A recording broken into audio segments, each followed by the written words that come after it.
La proximitat de les festes de Nadal ha fet que així a l'estació del nord de València el degoteig de gent hagi sigut constant durant tota la vesprada. Per això, Renfe adopta des d'avui la seva oferta de trens de Rodalies de València. Fins al 7 de gener, la majoria dels trens circularan amb el doble de la seva capacitat.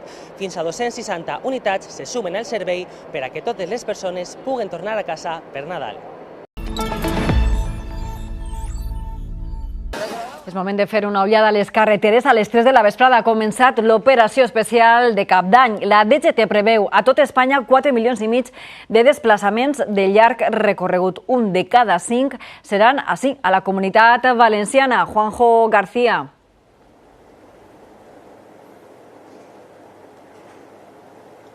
Són 900.000 desplaçaments els que estan previstos per les nostres carreteres, principalment a segones residències, zones de muntanya i punts on es practica esports d'hivern.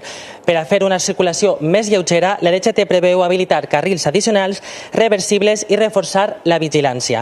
En aquests moments, la circulació a les carreteres és prou fluida a les principals vies, encara que a hores d'ara sí que n'hi ha una retenció de 5 quilòmetres a l'AP7 direcció a Alacant, a l'altura de Sagunt, a conseqüència d'un accident, però com comentàvem, la vesprada ha transcorregut amb normalitat.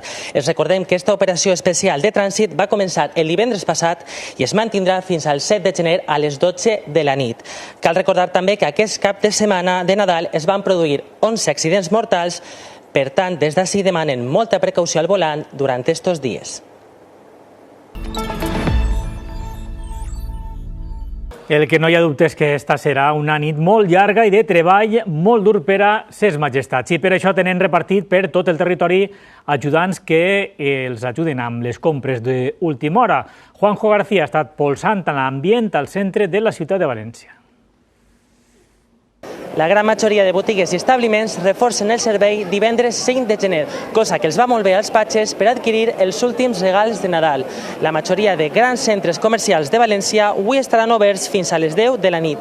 D'esta manera, molts han pogut aprofitar els descomptes i les rebaixes que ja apliquen molts establiments. Les rebaixes de gener comencen oficialment el diumenge 7, però ja podem veure ofertes i descomptes en molts comerços. La Unió de Consumidors de la Comunitat Valenciana diu que els valencians i valencianes gastarem una mitjana de 100 euros durant la campanya de rebaixes de gener. Que nosaltres no sabem comprar sense pressió. L'últim dia anem com buah i se'ns ocorreixen totes les idees. Yo ha sido hoy porque me faltaba el regalo de mi madre, no sabía qué comprarle. Chándal, ropa y en casa tengo que si baterías para una cámara que se ha comprado mi hermana. Hemos aprovechado una oferta. Aprofitem estos días abans de Reysos. Para ser antes de rebajas, muy bien, muy contentos. Intentem comprar en comerç xicotet, en petit comerç. València es prepara per a rebre a ses majestats els Reis d'Orient. La central torna un any més per a rebre les cartes dels més menuts i els patges reials estan molt pendents. Són molt importants per a que l'estrella de Belén arribi als Reis Mags. He d'encarregar-me de que arribi el carbó a tot el que no fa el que toca. Home, portar-se mal, desobeir, no fer els deures... El magatzem dels Reis d'Orient al Parc Central de València obre avui per a oferir fins al 4 de gener més de 400 activitats, com ara tallers, actuacions musicals i exhibicions dedicades al públic familiar. Ens ha agradat molt, està molt xula porque es algo diferente a lo que se suele ver. Estoy encantada de traerlo. ¿Tú te la pasas bien, mi amor? Sí. ¿Te gusta todo esto, verdad? Sí. Muy chula, el año pasado ya estuvimos y este año hemos repetido, muy guay. Els més xicotets ja han fet les seues comandes per Reis. Una nina, una fábrica de fer bolígrafos, vamos a guiar y yo quiero el coche de Tortuga Ninja. Un mini futbolín para jugar con mi hermano, un suéter, un peluche de panda, una caja con rotuladores, unas zapatillas, piezas para el escalestric y el disco de Aitana. Ara caldrà esperar al 6 de gener perquè les ses majestats tornen a repartir il·lusió.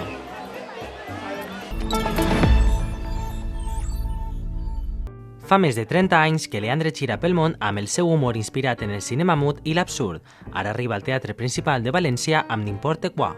És un trup de bojos, de 5 pallassos sobre l'escenari, deixats una mica a lo bèstia, i que ens porten cap a mons absurds i hilarants, inesperats, sorprenents. Teatre gestual, sense paraules, sense límits, on tot és possible. És una mica el món que m'hagués agradat viure, d'alguna manera. Un món on no hi ha crítica, no hi ha terceres mirades, tot és acceptat per l'alegria i per compartir amb els altres. Leandre s'ha convertit en un referent del teatre de carrer i és considerat un dels millors pallassos contemporanis en l'àmbit internacional. Sempre he estat en aquest món sense paraules. Per mi diuen que la comunicació no verbal és més del 70% de la comunicació. Doncs aquest és el món en el que jo em sento còmode. A més, té un avantatge, que deixa l'espai de suggestió molt més gran pel públic. Fins al 4 de gener, Leandre vos convida a viure aquest espectacle viu que es fa amb la complicitat del públic. Que els espectacles en vius han d'estar vius i només passen quan vosaltres esteu allà al davant.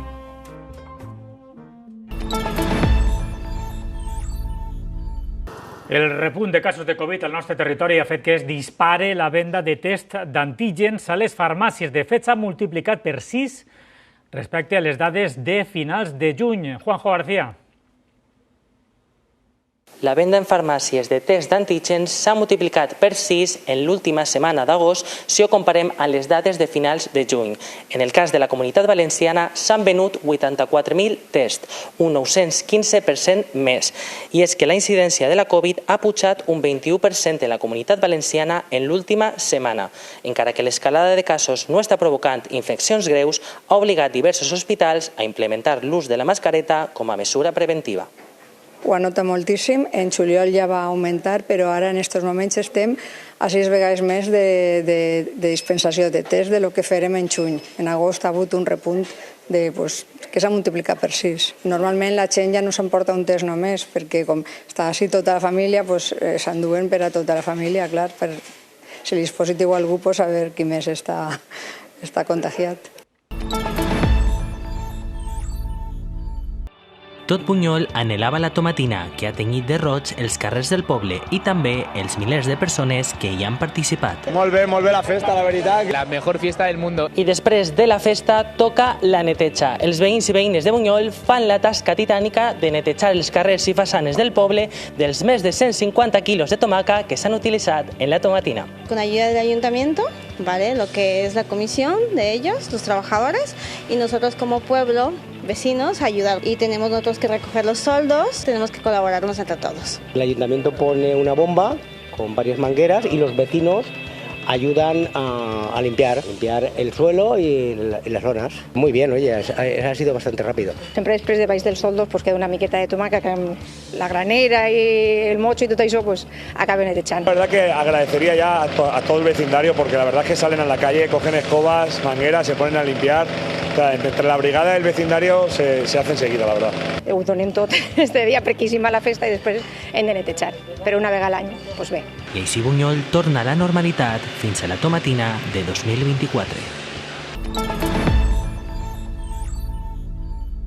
I el repunt de casos de Covid ha obligat la Conselleria de Sanitat a reimplantar la mascareta a l'Hospital Dr. Peset de València. Juanjo García ens ho conta. L'Hospital Peset de València ha tornat a implantar l'ús de la mascareta en determinades dependències davant de l'augment dels casos de Covid a penes mes i mig després de la seva supressió d'obligatorietat en els centres sanitaris. Esta mesura afectarà les àrees d'oncologia, l'UCI, reanimació i urgències del centre, almenys mentre no baixe el nombre de casos.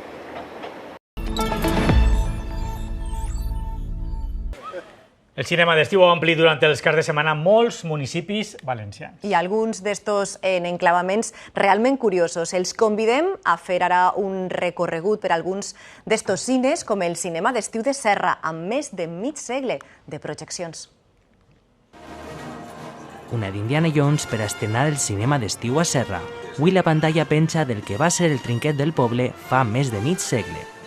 Ara va de bo per a la màquina de roses que fan companyia a un bon entrepà. Una experiència única, la veritat. És una cosa que sols pots fer a l'estiu i en un clima com aquest. Tens sopar, tens un buen plan, una buena película, buena compañía. Ver una película a la fresca, que aquí s'està de meravella. Entrem a la panxa del cinema i descobrim el projector, ara ja digital, i a l'Eví, que vigila el seu funcionament. El cine d'estiu forma part de la cultura popular de la nostra terra. Al Jardí Botànic de Sogorb, Batman fa acte de presència davant de desenes de famílies. Al aire libre me gusta más. Y estar aquí en familia está bien. No sembla que hi hagi indicis de vida intel·ligent aquí. Amb qui parla? Buzz Lightyear parla valencià a la plaça de Bellaguarda d'Altea. És cine d'estiu a la plaça. A més en valencià, per a que els xiquets no no sols l'escolten a l'escola. Hi ha molt de xiquets i famílies. Pues vaig a veure avui les guies. Gaudirem un muntó. Es estupendo. Ara després quan s'ompliga ahí tot berenant. Encima al aire libre és fenomenal. Estar a la fresca fa bon estiu i si és amb una bona pel·lícula, encara millor.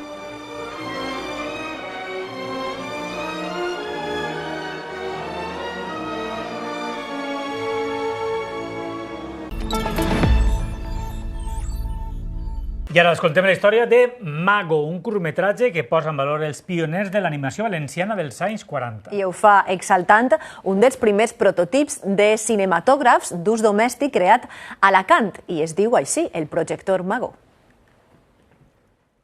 Antonio necesita volver a ver esos dibujos del proyector Mago para recuperar la memoria y la vida. ¿Pero por qué son tan importantes esos dibujos? Pues porque cambiaron su destino. Juanjo Artero i Daniela Saludes protagonitzen Mago, un curtmetratge que homenatja a l'animació valenciana i on el projector Mago és el fil conductor de la història. El proyector Mago, fue justo después de la guerra, cuando se fabricó.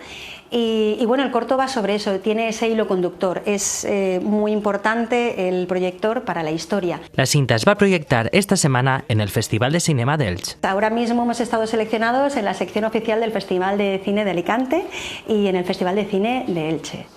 I segurament lo veréis en més festivals. Mago conta la història d'una dona que veu com la seva vida s'enfonsa i que gràcies a l'ajuda d'un dibuix animat aconseguís tirar avant. Un curtmetratge que homenatja al creador dels primers prototips de cinematògrafs d'ús domèstic, Arquímedes Saludes. De repente se me encendió la bombilla y le dije, ¿por qué no hacemos un homenaje a mi abuelo haciendo cine?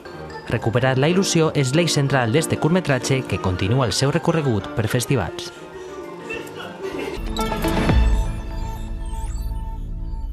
Patricia és una de les milers de docents que inicien agost sense conèixer el seu centre de destinació per a este pròxim curs escolar. Este curso he estado trabajando en un CRA, sí que he estado trabajando con vacante en un cole rural y por ahora yo no sé el destino que voy a tener el curso que viene. Estamos ya en agosto y la cuestión es que no han salido ni siquiera las listas en las que estamos los interinos y los funcionarios. Claro, hasta que no salga todo eso y se resuelva no sabemos dónde nos van a mandar. El que dificulta la cerca d'allotjament on finalment obtinga plaça. Tienes que buscar alquiler, tienes menos tiempo, tienes que tomar ciertas decisiones en tu vida que tienes menos tiempo para tomar. Des del CSIF apunten que els anteriors responsables de Conselleria d'Educació no van escoltar les seues peticions i no han reforçat la plantilla de personal administratiu. Aquest any el desenvolupament del procés d'estabilització i les oposicions ha suposat molt més treball per al conjunt d'administratius i personal de l'administració. Nosaltres com a CSIF vam demanar que n'hi haguera un reforçament d'aquesta plantilla, no se va produir. Des de la nova Conselleria d'Educació assenyalen que la publicació de les adjudicacions és imminent. Al voltant del 3, 4, 5 d'agost anem a tindre realment quin és el nostre destí per a desenvolupar la nostra tasca. El CSIF reclama que no torni a ocórrer aquesta situació en un futur perquè tots els docents puguen saber abans de concloure juliol on treballaran al setembre.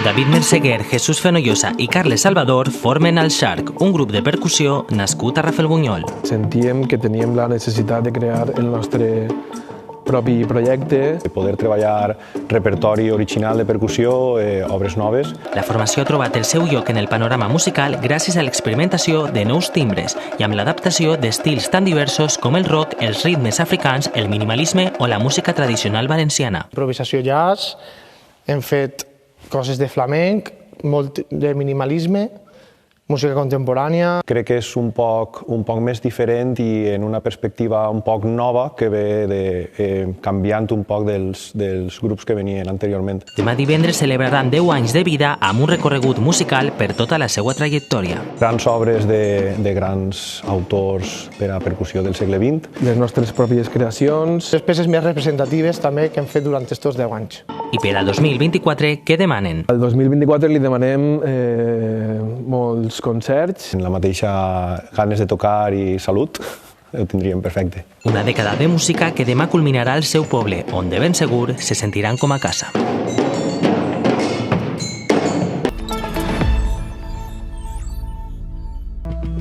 Pues estar con ellos, almorzar ahí en Espins. A mi m'agrada estar en elles molt. Tot. perquè jo daria la vida per qualsevol. Esta és la millor. Els iaios i iaies ens han dit què és el millor de ser això. Iaios, ho posem en valor avui, dia dels nostres majors. Quanta falta que ens fan. Anem a posar un exemple. A Estivella, al camp de Morvedre, han fet festa gran els iaios, les iaies, fills i filles i nets i netes. Avui estem celebrant el Dia dels Abuelos. Avui a Estivella, iaios, iaies, pares i mares, nets i netes festegen tots junts el Dia dels Avis. Tinc 2 netes i una altra que falta 3 i un altre net. Sí, de la familia. Aquí somos todos familia. Uno té 18 anys y el otro 33. De los nietos hemos disfrutado muchísimo. L'estiu és temps de vacances, també per als nostres majors. I quins plans tenen? Si voy a la playa, que me gusta pues jugar en la arena con ellos. Els dijous vaig al mercat. Anar a la piscina, la meva família me porta ahí als pins a menjar. Jo fas de tot. Ella fa de tot. Mira, jo fas de tot. Pues estar con ellos, almorzar ahí en els pins y que és lo que ens interessa. Perquè si pots celebrar este dia amb ells, eres molt afortunat. Francesco de Velo és un dels investigadors del CSIC que ha desenvolupat Bioclima, una aplicació que registra els canvis de ritme de les plantes i la relació amb l'impacte del canvi climàtic, és a dir, la seva fenologia. Recollir gran quantitat de dades amb la participació de la ciutadania es el objetivo principal. Su intervención es fundamental porque tampoco tenemos capacidad de llegar en todos los rincones. Nos suben una foto para ver que realmente están observando esta especie y no otra y nos dicen en qué estado están las hojas, los frutos y las semillas. Y luego estos datos se van en abierto a el banco de datos de la Universitat de la Generalitat Valenciana. Intuitiva i de fàcil ús, l'aplicació és pionera a Espanya. La seva àrea d'observació se circumscriu, de moment, a la Comunitat Valenciana. Y sí que hemos visto estos desajustes, periodo donde tenía que haber flores y que no había. A més, el CSIC ha llançat un divertit videoclip per ajudar a entendre com s'utilitza. Un poco que explica de forma un poquito más divertida lo que pasa, el romero que pierde las hojas en febrero. Bioclima ja està disponible i es pot descarregar a les botigues de manera gratuïta. Pero está perdiendo hoja y no se ve contento. Dime. Gianni Galelo és un dels investigadors de la Universitat de València que ha participat en el projecte Calcs de Pompeia. És la primera vegada que un equip que és de la Universitat de València, liderat per la Universitat de València, ha tingut accés a aquestes extraordinàries restes arqueològiques. L'estudi posa en pràctica un mètode per a obtindre moles dels xeps de les víctimes, que reconstrueixen a escala real cada cos en la posició en què va morir amb una tècnica innovadora, l'anàlisi en fluorescència de rajos X. Són analítiques no destructives que no necessiten de ningú mostreig. La investigació conclou que els habitants van morir asfixiats. Les dades antropològiques indiquen que podia haver sofrit una asfíxia. Un treball que podrà aplicar-se per a altres projectes. Fer analítiques d'altres tipus, com genètics o isòtops, és una informació més que segurament ajuda a la reconstrucció dels events.